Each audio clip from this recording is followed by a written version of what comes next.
Okay, so this one actually slipped under my nose, and I believe it slipped under everyone else's noses. And you'll see why in just a second. So, this is an article from the World Socialist website. Senate Democrats endorse Republican proposal for an increased military budget. Yes, you heard that correctly. They're still throwing money at the military. This is an article from Kevin Reed, and it goes as follows. Democrats on the Senate Armed Services Committee have endorsed a Republican plan for an additional $25 billion in military spending above the amount proposed by the Biden administration for 2022 in the National Defense Authorization Act. So what I just read there, Joe Biden proposed budgetary military spending for the year 2022. And the fact of the matter is, his proposal was actually higher than what Donald Trump's previous military spending was. So Joe Biden actually increased spending. But what this article is detailing here is that the Senate Armed Services Committee looked at that and said, that's not enough spending. We need to increase it even more. So they actually proposed an even bigger increase to what Joe Biden proposed. Let's continue reading. The 23-3 bipartisan committee voted for a $778 billion defense budget, a direct repudiation of President Biden's $753 billion proposal was announced by Senator Tim Kaine, the Democrat from Virginia, during a call with news media on Thursday. According to The Hill, the funding boost will go entirely to the Pentagon, giving the department $740.3 billion compared to the Biden administration's request for $715 billion. So that increase, the 715 was an increase from the previous Trump administration. They said, no, that's not enough. We need 740.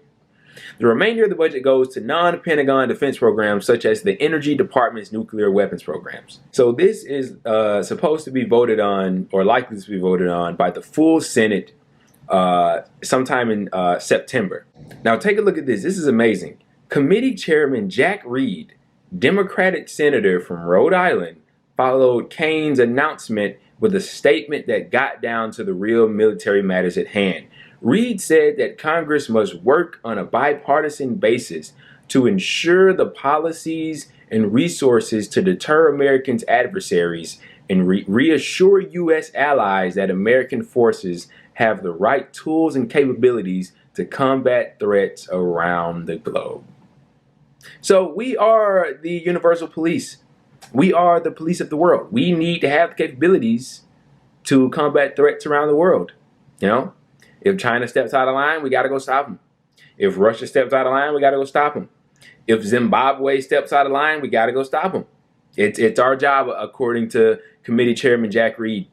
You know, we need to, what does he say? Reassure U.S. allies that American military forces have the right tools and capabilities. Did you know that U.S. allies spend nowhere near as much as money on military as we do? Yeah, they don't prioritize that shit. U.S. allies have nationalized healthcare systems. U.S. allies, some of them, pay their population a living wage. What the fuck is going on here? We pay more than the next 11 countries, and half of them are our allies. Now, listen to this. While so much hurt, so much struggle is going on across the country, so many people are without a job. We have miners that are striking in New York that came from Alabama. We have Frito-Lay literally treating their workers like, I mean, you can compare it to chattel slavery. I mean, you have Disney that took, what was it, $500 million in bailouts, and they're firing workers and getting rid of people, and people are being treated so unfairly. I mean, workers across the country are getting hosed. I mean, as a country, we're anti-union. I mean, the union effort in Alabama failed at the Amazon warehouse. So much is going on in this country, so much hurt. Look at this. According to the Military Times, the Army's unfunded priorities include $1.1 billion for tactical training, $1.9 billion for aviation platforms, wheeled and tracked combat vehicles, and cybersecurity upgrades, $1.7 billion for a second DDG missile-guided destroyer, Wow, that sounds like some video game shit.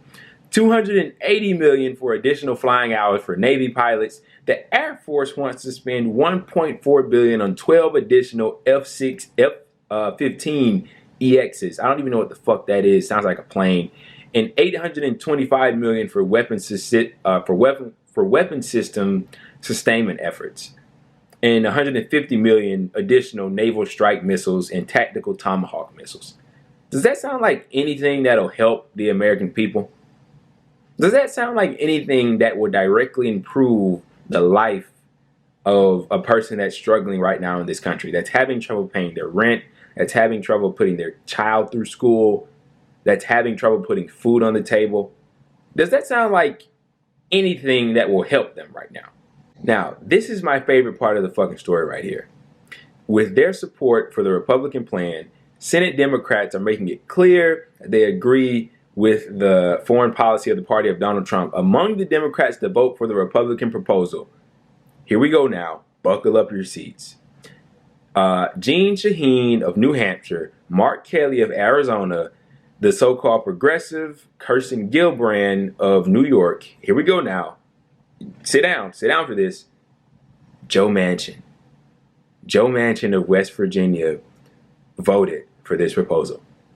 The man that is hell-bent on stopping all progressive legislation, the man that voted against the $15 minimum wage because apparently West Virginians don't want it, the man that is against the PRO Act, the man that is against the For the People Act, the man that is against any kind of legislation that would help you, voted to give the military more money like this.